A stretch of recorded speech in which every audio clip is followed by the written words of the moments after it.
In conversation with Alessa Aston, USA Today, an Amazon top 100 bestselling author, Alessa Aston lives with her husband in a Dallas suburb where she eats a fair share of dark chocolate and plots stories while walking every morning.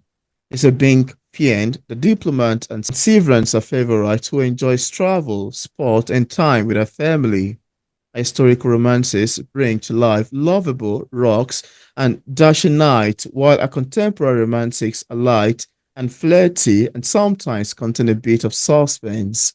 And on today's episode of Auto Interview, it's my utmost pleasure, joy, and excitement to have on the show today, Alessa Haxton. Welcome on the show, Alessa. Thank you so much for having me, Peter and Cindy. It's so good to talk with you. It is an honor to seriously meet you. I Yeah. love your books. Oh, that's what every author wants to hear. And I can't tell you how many I've read. Well, I have enough out there. I know we're going to talk about that. Yes, Yeah, I'm pretty 100 of them. prolific. Yes, I'm disciplined and I put out a lot a year. But when you do something you love, it really isn't like work. Hmm, That's that's fantastic. great. And it's so lovely to have you on today. Thank you so much for coming on. Thank you. Alessa, I'll need to say that I am impressed by your bodies of literature works, which to me are quite astounding and commendable. And knowing you've got a trunkload of published books, I would like us to start today's conversation with one of your titles in the name of Portrait of the Duke, which is a first book in the Suddenly a Duke series. I would like to ask you, how does this book come about and what inspired the entire series?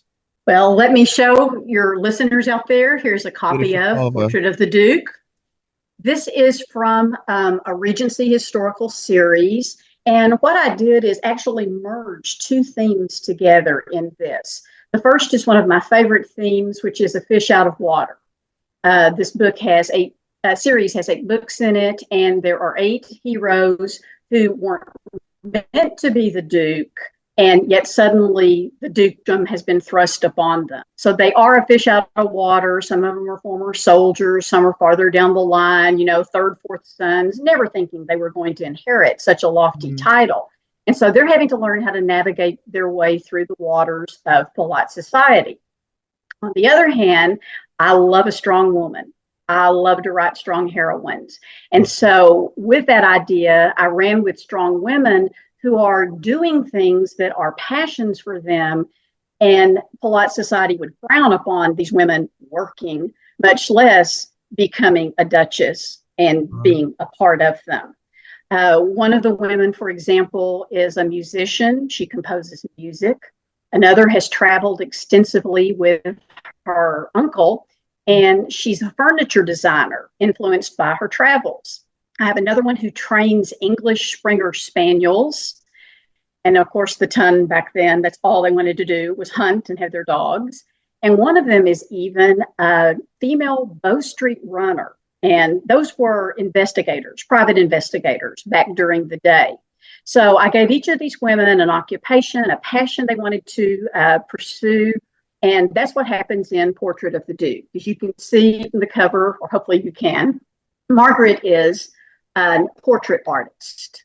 Now, she meets our hero, the Duke, when she's still a teenager and she hasn't made her come out, which is her debut into society during Regency times. mm, She meets the Duke because he is calling as a suitor on her sister. And she's very impressed by him so much that she actually paints his portrait. And of course, he never knows this. Her sister doesn't give him the time of day because he doesn't have that title she's looking for. Sister marries someone else. Poor Margaret has to keep the household going because her parents are both very ill.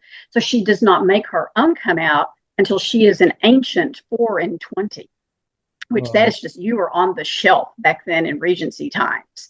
And she's only doing it because she wants to see if she can make those societal connections and get commissions for her portraits. Well, one of the people who commissions a portrait is this new Duke's grandmother. She was with her, and then she realizes this is the man who once courted her sister years ago, and he now has this title, and he's even more impressive, and she gets paid to paint his picture now. And so sparks are going to fly. Wow. And sparks do usually fly in your books. Yes, they do. I do not do the closed door. I do not write eroticism, but I do like a healthy relationship. I think a physical relationship is important in a love story. And so I do like to show that from both the hero and the heroine's point of view. And so as the book ends, Daniel and Margaret do wed, and she is accepted into society mostly because she has the title of Duchess, not because they like that she paints people's portraits. And as the series continues, she draws in these other women who have unusual backgrounds and who marry these dukes. And it's kind of a recurring theme of mine through many of the series I have written. They become a family. You know, it's kind of like the family you have and the family you create. So. Yeah, I love the fact that you do have sparks that fly, but there's always something intriguing, thrilling, mystery related. I mean, you definitely dabble in suspense area. Let's talk about the other series titled The Duke's Unexpected Love, which is the first book in the Strongs. Yes, actually the series is called The Strongs of Shadow Crest. Yes. This is the book there, The Duke's Unexpected Love. Yes. For readers who haven't read it yet, and without giving too much away, could you, well, you gave us a little sneak peek, but could you tell us some of the themes and stuff that you dealt with writing that series? Well, as I said, I love to write about families, whether it is your born family or the family that you create. You can look at whether my historical or contemporary. I did a series in Hollywood Name Game, and it was 5 actors who came together and they wound up marrying a screenwriter, a director, another actress, that kind of thing. And they created their own family. Same thing in Duke's Done Wrong. 5 boys who are accused of heinous crimes. Their families disown them and send them off to a boarding school. And of course, none of these boys did what they were accused of. And they bond together as students. And as adults, they form family connections with one another. The Strongs actually are a real family. The first Regency series I wrote was the St. Clairs, and it was a family. And this was the first time since the St. Clairs that I had written a true family series. James is the hero of book 1, and he was taken as a boy by ship. This happened a lot of times. He was on the docks. His family owned a shipping company, and he's kind of out wandering and gets separated from his adult supervision, and he's snatched up to be a cabin boy. And he's so young, he eventually really forgets who he is. And through some turns and twists, because that's the Alessa way, you got to turn and twist and give the reader some surprises, he does know that he is a duke.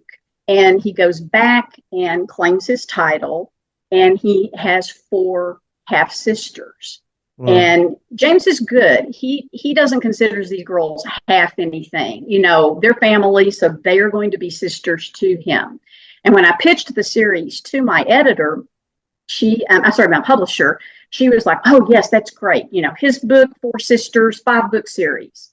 Well, I start writing book 1 with James and Sophie's love story, and Sophie's husband has died, and she has taken over his shipping company. So now we are pitting rival shipping companies in England during that time. And James, his best friend, is naturally a sailor. He had a very young stepmother that he barely met before he was kidnapped, and she gave birth to these 4 half-sisters. Well, James's best friend and stepmom, sparks fly between them in The Duke's Unexpected Love. And I'm like, okay, that's nice. You two need to cool it because this is James and Sophie's story. And I tell the story of them, but I get to thinking, you know what? This mom was very young, second marriage for her husband. She births these 4 daughters. You know what? She deserves some happiness of her own. So I asked my publisher, could I also add a book to the Strong series? She was all for that. Well, then they also take in 2 nieces of the Strong family. And I thought, got to make everybody happy. So I had to tell those 2 stories as well. So there are actually 7 books in this Regency series from 2024. Well, I'm trying to think, is that Lyrica and then Algira? Or I'm trying to remember. Allegra. Yeah, Yeah, Lyric Allegra. and Right. Allegra. They're both Yes. musical Yes. names and Yes. everything. Yeah, because I Yes. thought, they're living in the same household. How can I let everybody get these happily ever afters and these two girls be afterthoughts? So Hmm. they actually wind up having a house party at Shadow Crest. And I love to write a good house party because you Yeah. get to bring in family members, you get to bring in other couples you've seen from other books because Courtship at Shadow Crest is the fifth of seven, and other people from society and eligible bachelors, and some are good and some are not so good, and some are a little shady and some are a little devilish, and it's just fun to let the sparks fly at a party. Wow. Thinking of having written 100 books, Mhm. which one amidst all of those that you have written so far is your favorite? Okay, that is like asking someone who your favorite child is. I think any mother at any given time, it would be, well, this one for this reason or this one for this reason. I find oftentimes the book that I'm currently writing, those are my favorites because their story is just unfolding for me. Mm, Mhm. And I like to see what's happening, or sometimes it's the book that has just come out because for the first time readers are getting exposed to that story Mhm. and all. So it's hard to pick a favorite. Like I said, I'm up to 102 published now. And then I have a 10 book series coming out in 25, 26, which Okay. is Regency, and then another 5 book contemporary series next year. So, like I said, I'm always juggling a lot of balls and a lot of couples. I will say, when I get to the end of a series, mm, I get a little sad. It is a little bittersweet because, you've been with these people for so long. And I'm pretty good about writing every romance as a standalone. If it's an 8 book series, you could pick up book 3 and 4. You could read them without reading the others. But it is a richer experience if you start at the beginning because I do try to draw in familiar characters and couples. And so by the end of the books, the mm. whole series, that last epilogue, I usually let all of the couples appear and we kind of have an accounting of who's doing what, who's had babies, who's here, who's where, who's everywhere, and all. And it is bittersweet, but I always have to remind myself I did my job. I led them to their soulmates. They're on their own now. It's their job to live their life in love. Uh, wow, that's quite amazing to know, really. I love listening to your take on that and you sharing the story so far. Sounds quite Thank you. amazing to me. Thank you. And Alessa, one of the most interesting things to me as a writer is to listen to readers' feedbacks. And you may want to agree with me that one of the things that make literature to be complex is the fact that it can be interpreted in different ways by different readers based on their opinions. Sometimes the readers might get a message intended by the author, sometimes they might not get a message intended by the author, sometimes they might be very far or close to getting the message.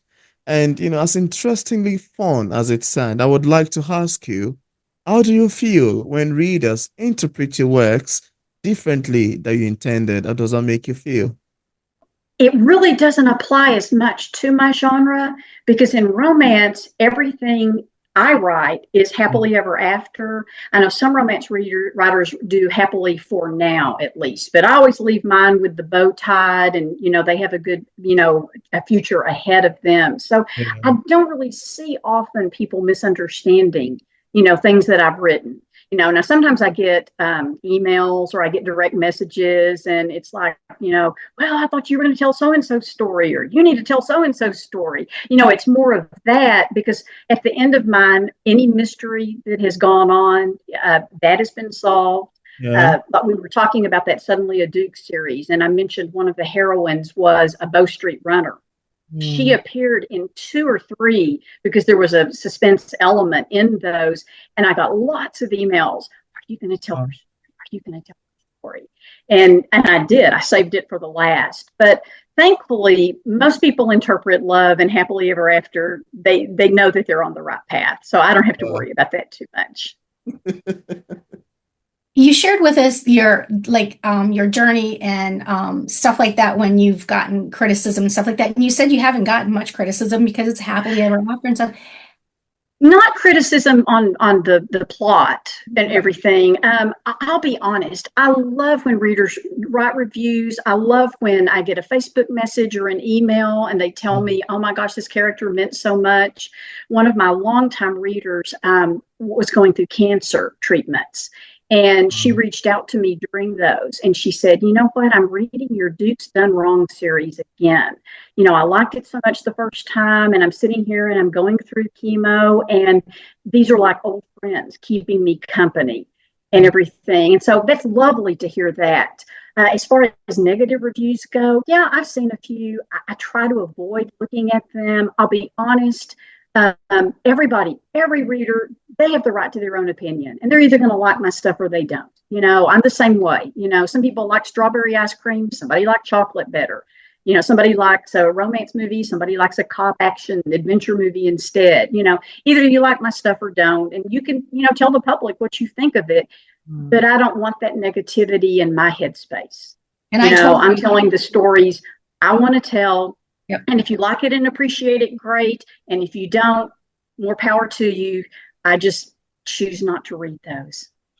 And I totally respect that. The reason why I was curious about that is because I know people deal with criticism in different ways, but I was actually going to ask you what has been one of the most inspirational times for you when you've met one of your readers and stuff like that, that has just made you like all happy and go lucky and stuff like that. But you did share with us about the one lady there and stuff like Yes, and she would not mind me saying it's Linda. Hello, Linda. I know you're out there watching.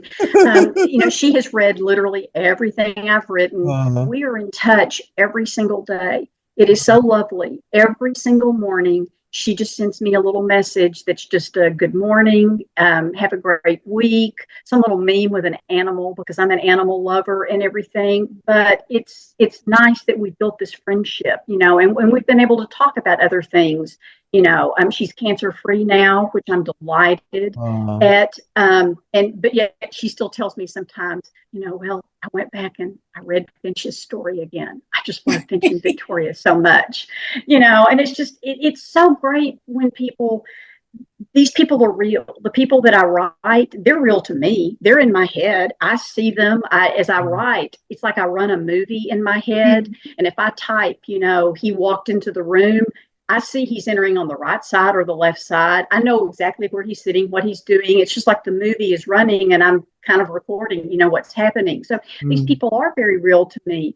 But it's nice to see that readers sometimes take these people in and they become real to them. Their stories become real and that they're touched by them. When I was growing up, there was that old commercial on TV, the whole Calgon Take Me Away. And it was the lady in the bathtub and she just, no kids, no husband, the doors was locked and she was just taking her bath with her Calgon. I know the commercial. Yeah. And that's what I feel like my books are. I love to read other books. I love to read books that challenge me. I was a history teacher, so I read a lot of biographies but my books, they are feel-good books. Like I said, they have ups and downs. There's sometimes clashes between the hero and heroine. Usually both of them are pretty hard-headed. But by the end, they learn how to compromise. They learn how to work through their issues. They learn what to prioritize in their relationship. And I leave everything on a really good, happy note. And I like doing that. I like giving people something that makes them feel happy. Because let's face it, sometimes politics, our economy, there's just so many things that are going on in the world right now that sometimes you just need to step back and take a break from the world and just do something for yourself. And my books are here for that kind of thing. I agree. That's why I read them. Yeah, that's a great one, really. Thank you so much for your lovely explanation to that. Sounds to be quite fun, really.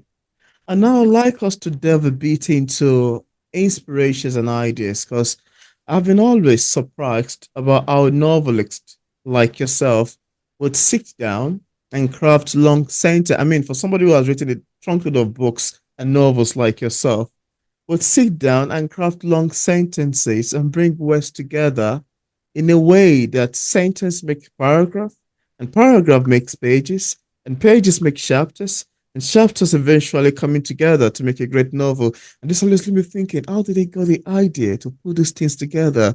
Where are these words and paragraph and lines and sentences coming from? For somebody who has written trunkload like yourself, I'd like to ask you, as far as writing is concerned, how do you get your inspirations and ideas to write these books? Where do they come from? A lot of times, setting really influences me. Wow. Um, this year I did a contemporary series in the Texas Hill Country. I'm a native Texan, so I'm very familiar with Texas.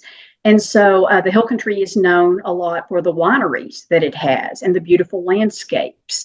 And so I set the series at a winery where Book One's heroine's family owns the winery. And then she builds an event center on it. And so it becomes a place where people have weddings, anniversaries, celebrations, that kind of thing. Another heroine is a baker in the town. She owns the small town bakery and she creates the wedding cakes. Another of the heroines is a photographer. So she photographs the weddings. And so the background of the Hill Country and this winery, it Mm. played a big part in the inspiration for the stories that unfold. Same thing with my historicals. A lot of mine are regencies. And so, set in the Regency period, the Napoleonic Wars are going to be a big influence because England was so involved in those. And a lot of my heroes have fought in these wars and have come home. Some of them even are experiencing PTSD, that kind of thing. My Westerns, for example, a lot of times occupation was something that influenced that. I wrote a series called Lawmen of the West, which took place after the Civil War in the 1870s. Mm. And one of the heroes was a Texas Ranger, one was a sheriff of a small town, one was a Pinkerton detective, and one was a U.S. Marshal. And so, based upon their occupations, that helped me get them to move around and do some things, and then bring in other elements of the Old West at that time.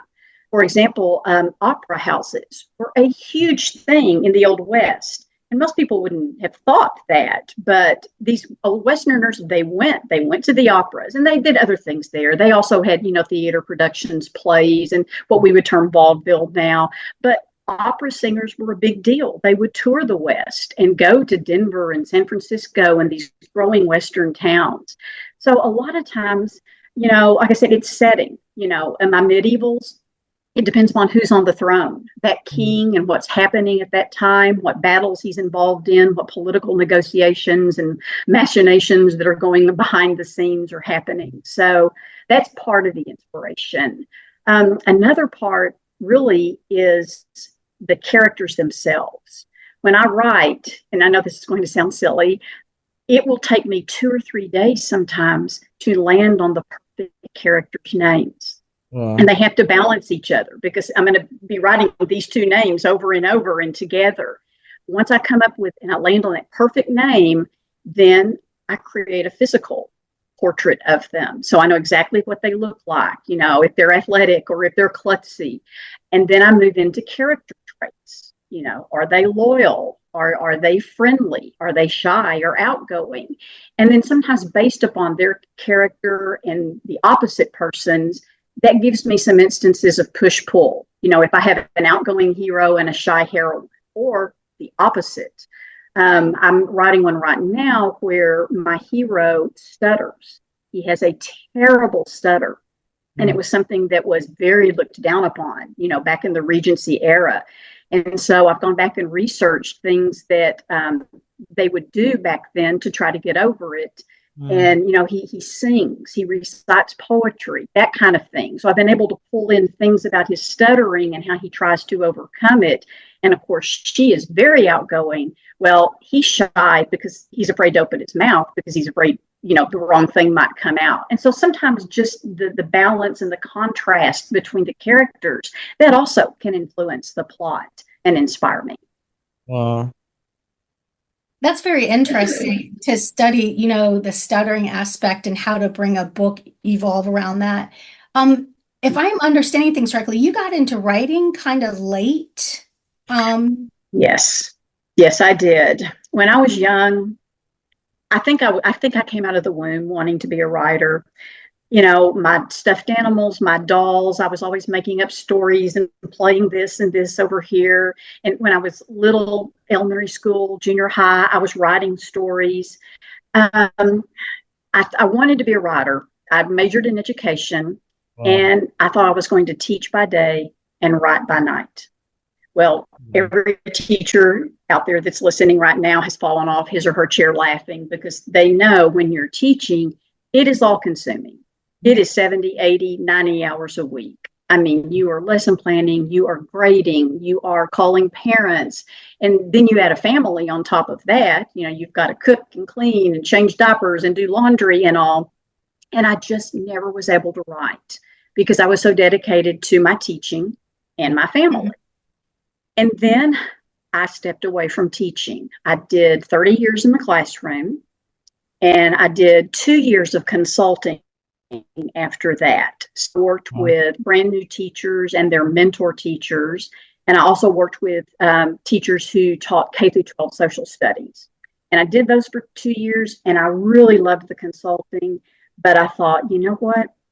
If I don't step away now, I'm never going to realize this dream. And I had kind of been dabbling a little on and off over the years. And so I put my mind to it, and I said, you know what? I'm going to get published. Wow. And I did in 2013, and it's 2024, and I have 102 books out, and I'm contracted for, like I said, the 10-book Regency series and the 5-book Contemporary series. So that's another 15 you're going to see from me in the next 2 years.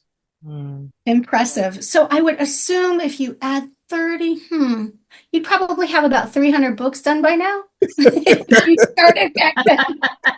Wouldn't you agree? If I could have originally done what I wanted, if I could have taught and written, that's fine. But you know what? I loved the teaching career I had. I loved working with kids. I met some fabulous educators who are still to this day lifelong friends with me.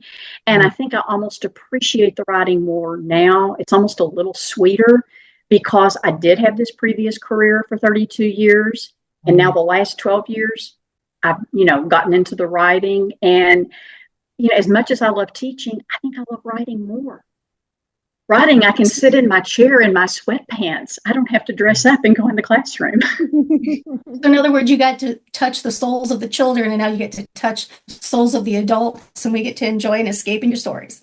That's a really sweet way of putting it. I really like that. Yeah, because I do hope that, I know some people think, oh, romance, that's fluff and everything.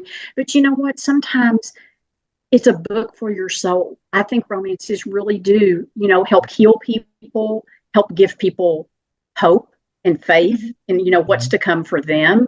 Sometimes it may even help model for them what maybe they need to look for in their own lives. So I think the second chapter in my life, I'm even more happier than I was being a teacher. Oh, wow. Congratulations. That's amazing to know, really. I love your take on this. Beautiful answers you've got in there. And I'd still like to ask you, Alessa, do you have any upcoming appearances or do you also have any other works you're currently working on? Yes, I even wrote them down so I'd get the dates right. Nothing for the rest of this year, but Oh, next year I have 3 things that I'm going to be at that I know of right now. The yeah. first will be my first time at the LA Times Book Festival. Wow. And the dates on that are April 26th and 27th. It's on the USC campus in Los Angeles. Oh, And there are writers, little small potato writers like me and big people like John Grisham or, Nora Roberts, like that. So it's a 2-day book festival and it's held outdoors. And I'm really looking forward to being a part of that. One of my publishers, Dragon Blade Publishing, we're going to have a booth there. So I'll be one of the representatives from Dragon Blade there. And then I've got, yes, May 15th through 17th, I'm at the Book Lovers Con, and that's going to be happening at the Paris Hotel in Las Vegas. wow. And that's a 3-day event where it used to be called Romantic Times, and they've changed the name to Book Lovers Con. And it's going to be for readers to come in. I know they have a book signing every day that I think it's about 3 hours long. It's a pretty good Wow. time for you to interact. And then they have workshops that readers can go to, and there's meet and greets with readers and authors. So there's going to be a lot of interaction. Plus, hey, you're in Vegas. So I'm bringing Mr. Aston with me. And I mean, probably after the first night, it'll be bye, honey. And he'll go do his thing, and I'll get to do my book thing with my friends and other readers. The last thing, I am thrilled to have been asked to do this. There is an independent con called Rare. And Rare happens all around the world. It has taken place in Sydney, Berlin, Edinburgh, Paris, and next summer it's going to be in London. Well, London is one of my favorite places. I don't need an excuse to go to London. So July 4th and 5th, I will be at Rare 25 London. And it is a huge con. About 2,000 readers come in, and there's a meet and greet the night before, and then you're there all day long. I think it's about 10 to 6 or something like that. And you can just, talk with readers. You can have your pictures made. You can autograph books for them. You can just chat about your characters. And so I'm really excited to get to go over, and I have a pretty nice audience in the UK. And I even know some people are even flying in other places, but it will be fun to be back in the UK. And I'm going to do a little traveling after Rare so that I can see some more of England besides London. It's Rare, Rare, Rare 25. Okay. Yeah, they have 2 a year, like I said, and they're either in Europe or Australia. They have not done any so far in the United States. They're thinking about Canada. I don't know. Like I said, this will be my first time, so I'll know more once I've gone through the experience. So much. That's quite amazing to know. Out of curiosity, what sort of advice do you have for writers who still are struggling out there to get their book in the publishing world or into the hands of readers? And also, where can we get a copy of your book? Okay, first of all, let me just answer that one. Sure. All of my books are available in Kindle Unlimited. You can get hard copies at Barnes & Noble or through the Kindle store and order a paperback there. But I love being a part of Kindle Unlimited because if you have that membership, you can read anything and try out new readers. And that's how I found a lot of my readers. Like I said, I'm not a big name like some of the people that you've had on your show, but somebody discovers me through Kindle Unlimited, checks out the book, and you can check out another, that program. And it's almost like a library program with a small subscription fee. And so a lot of people have, discovered me that way. And I'm proud to be a part of Kindle Unlimited. As far as writers go, you've got to write every single day. I learned that I became more productive when I was more dedicated and to that craft. I do think you need to get online and find people in your own tribe, on your own team. If you have a local group, like I know that we have Romance Writers of America, there are different chapters around the country, that you can join the local groups. Reach out and talk to an author. Just cold call them, like with an email or something. And, because I've actually started some relationships with some other authors that way. In fact, that's how I kind of got my foot in the door. My publisher, Catherine Levesque, she's still known as the queen of medieval romance. Oh. And I was writing medievals, didn't have much traction, had tried a couple of other things. And I just emailed her out of the blue. I said, hey, I'm a writer. Help me. Because you're this big person and I don't know what I'm doing wrong. And she was so kind. I have found writers are so generous with their time. She looked at my website. She looked at what I had written, and she was just starting Dragon Blade. And so she read something of mine and said, a friend of mine, I published my own, and she asked me to publish her. And I think I'm going to do a company. So I think I was like the 3rd or 4th writer she signed. And probably Dragon Blade has close to, 80, 90, authors now. So reach out, there's nothing ventured, nothing gained, that kind of thing. And I think authors will help steer you in the right direction. Threads is a great place for authors to be on now. A lot of authors, love social media anyway, and Threads, you can really find your people there. There are some really good conversations that happen there. Clubhouse is another thing that if you get on Clubhouse and join some of the talks there, that's wonderful. And like I said, keep writing. Keep that. It's like exercising. I mean, if you do 100 sit-ups one day and you don't exercise for another month, it's going to be hard the next time you try to do 100 Yeah. sit-ups. Oh, yeah. You've got to keep flexing the writing muscle. You've got to keep pushing yourself. Just keep submitting. And the thing is, you know what? You may not need a publishing company. So many people are publishing independently now. And, see if you can talk to a writer. Like I said, approach a writer that you think, is doing what you're doing, maybe in a similar genre, or maybe they're at a level just one or two notches higher than you. And they may have some advice where, hey, I use this editor. I use this graphic designer for my covers. Oh, you've got to use this for your formatting. Like I said, writers are very generous people, and they're very generous with their time. And I just think reaching out to them is good, and keep writing. I couldn't agree more. Writers are fantastic. Seriously, gentle souls. I know they really are. It's just, and my other publisher is Oliver Hever Books, Tanya Crosby. Once again, she has just mentored me along the way, bolstered me, believed in me. I'm really lucky. I have two wonderful publishers. I have great editors. It's like I said, I'm on a new adventure now in this new part of my life. Who knew? I think I'm 56 before I published my first book. Wow. And so here we are 12 years later, and I'm already 100 in, and I'm going for the next 100. Wow. You go, girl, you go. Okay, so I want to make sure that the readers can get a copy of your book. So we could get you for the print versions at Barnes and Noble and stuff like that. But you really like Kindle Unlimited. I'll tell you, I agree with you. I love Kindle Unlimited. So well, I'm a member of it, and I don't have 4, 5, 6, 7, 8 books to drop every time I want to get a book. But if it's in Kindle Unlimited, check it out, try it. You read a chapter or two, and if it's not your cup of tea, you can return it. And the great thing about the program is an author gets paid even for that chapter or two that you read.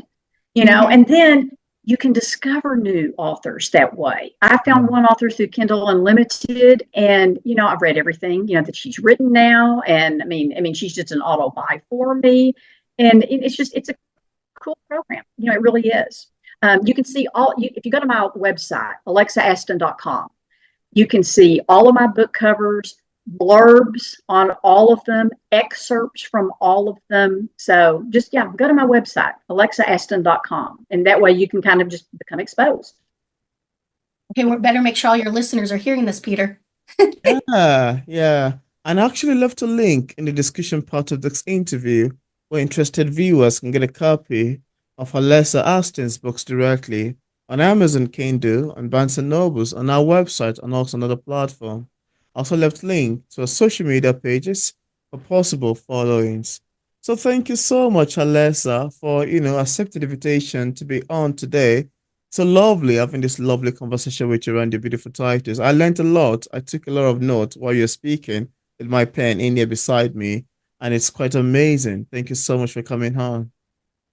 Well, I appreciate the invitation. I'm passionate about writing, and I love to be able to talk about it with others in the writing community. And so we, as authors, appreciate this platform to be able to come on with you, Peter, and you, Cindy. It's a lot of fun to do something like this.